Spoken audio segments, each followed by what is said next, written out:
अगर आप कार लेने की प्लानिंग कर रहे हैं और परेशान है, कंफ्यूज है कि यूज्ड कार लें या न्यू कार लें, लोन पे कार लें या खुद के पैसों से कार लें, तो आज का वीडियो और अगला वीडियो आपके लिए बहुत इंपॉर्टेंट होने वाला है। जी हाँ, टू द पॉइंट। आज के वीडियो में हम डिस्कस करेंगे कि यूज्ड कार लेने से पहले उसके बारे में क्या रिव्यूज करने चाहिए और किस प्रकार से लोन की प्लानिंग करनी चाहिए। और एक और वीडियो आपके लिए आने वाला है जिसमें हम बात करेंगे used car versus new car which is more beneficial. दरअसल में ये सब्जेक्टिव विषय है, मैन टू मैन वेरी करता है, पहले ही आपको डिस्क्लेमर दे दूं। लेकिन आपकी करंट सिचुएशन क्या है उसके अकॉर्डिंग आज का वीडियो आपके लिए इंपॉर्टेंट होगा। अगर आप यूज्ड कार लेना चाहते हैं और उसके ऊपर लोन लेना चाहते हैं तो सबसे पहले ये 7 इंपॉर्टेंट चीजें डिसाइड कीजिए कि क्या आपके लिए फैक्टराइज्ड है, क्या आपने इसके ऊपर ध्यान दिया है, क्या आपने इसे चेक किया है। जी हाँ, इंपॉर्टेंट 7 बातों में सबसे पहली बात है आपका सिविल स्कोर। सिविल स्कोर बहुत ही इंपॉर्टेंट होता है आपको लोन दिलाने के लिए। जितना अच्छा सिविल स्कोर होगा, आइडियली 750 एंड अबव, उसके ऊपर लो रेट ऑफ इंटरेस्ट पे आपको लोन मिल जाता है, जबकि उससे कम सिविल स्कोर होने पे आपका इंटरेस्ट रेट हाई होता है। ध्यान दीजिए, यूज्ड कार पे ऐसे ही इन कंपैरिजन लोन का रेट ऑफ इंटरेस्ट ज्यादा होता है।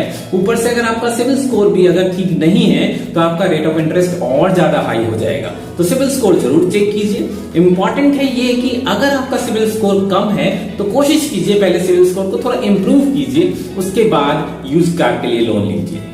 सेकेंड इंपॉर्टेंट चीज, अगर आपको ऑलरेडी लोन मिल भी रहा है तो लोन लेते समय इंटरेस्ट रेट का कंपैरिजन जरूर कीजिए। एक बैंक से मत डील फाइनल कीजिए, पहले उसे कंपेयर कीजिए डिफरेंट बैंक के साथ, डिफरेंट फाइनेंशियल कंपनीज के साथ, क्योंकि अलग अलग बैंक आपको माइन्यूटली चेंज के साथ लोन दे सकते हैं। इवन पॉइंट डेसिमल में दिया गया लोन रेट ऑफ इंटरेस्ट आपका बहुत ज्यादा इंपैक्ट क्रिएट कर सकता है ओवरऑल ईएमआई बर्डन के ऊपर। जी हाँ, छोटे टर्म में तो वो ज्यादा नहीं दिखता है, लेकिन लॉन्ग टर्म में जब आप 4 से 5 साल के लिए लोन लेते हैं तो वहां पे रेट ऑफ इंटरेस्ट का बहुत ज्यादा इंपैक्ट होता है। तो उसे कंपेयर कीजिए और जो सबसे कम रेट ऑफ इंटरेस्ट पे आपको लोन प्रोवाइड करे उसी के साथ डील फाइनल कीजिए।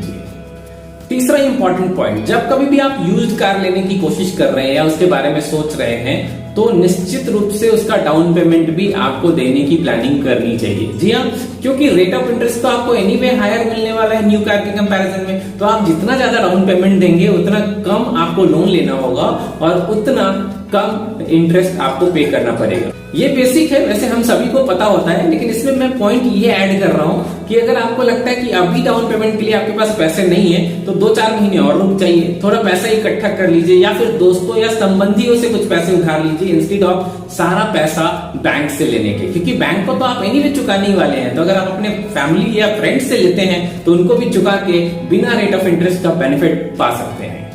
चौथा इंपॉर्टेंट पॉइंट है लोन का टेन्योर। देखिए, अगर आप ज्यादा टेन्योर का लोन ले लेंगे तो ऑफकोर्स आपको ज्यादा इंटरेस्ट पे करना पड़ेगा। कम टेन्योर का लोन ले लेंगे तो ईएमआई का बर्डन बहुत ज्यादा हो जाएगा।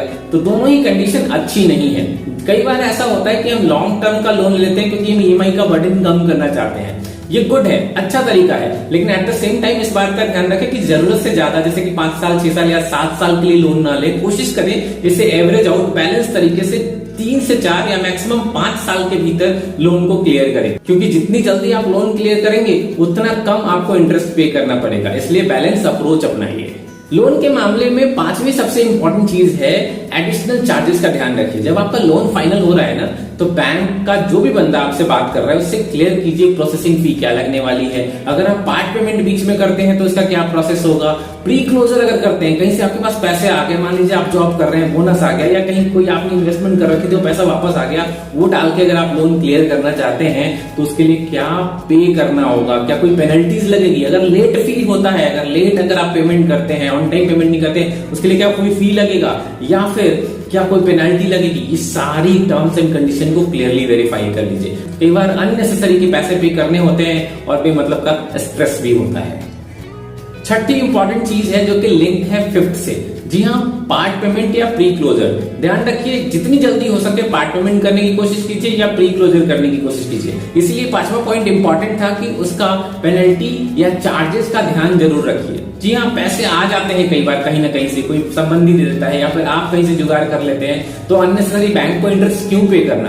वो पैसा डायरेक्टली क्लियर करके वो पैसे आप उनको चुका दीजिए जिससे आपने लिए हैं। बेहतर तरीका यह है कि पार्ट पेमेंट और प्री पेमेंट का हमेशा ही ध्यान रखिए और कोशिश कीजिए जितनी जल्दी लोन क्लियर कर सकते हैं। And now the seventh and most important point from a car perspective. जी हाँ, कार ले रहे हैं आप, यूज कार, इस पे इंश्योरेंस का भी प्लान होता है। इंश्योरेंस ऑलरेडी होगा एग्जिस्टिंग, जिसने बेचा है उसके पास होगा।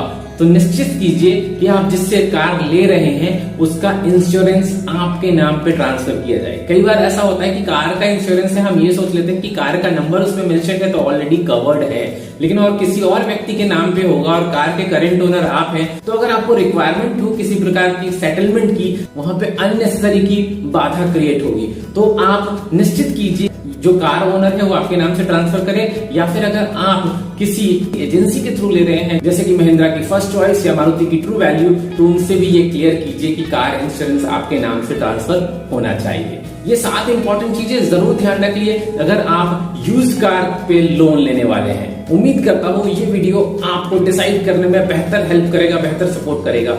मिलते हैं ऐसे ही बेहतरीन वीडियो में एक बार फिर से, तब तक के लिए आपको नमस्कार।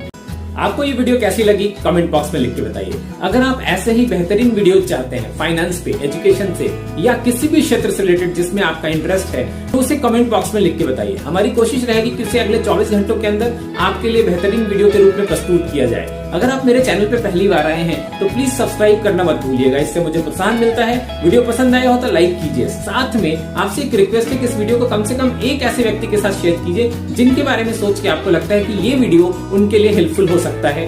ध्यान रखिए, आपके एक वीडियो शेयरिंग से न जाने कितने लोगों की जिंदगी बदल सकती है। मिलता हूँ ऐसे ही बेहतरीन वीडियो में एक बार फिर से, तब तक के लिए आपको नमस्कार, जय हिंद, वंदे मातरम।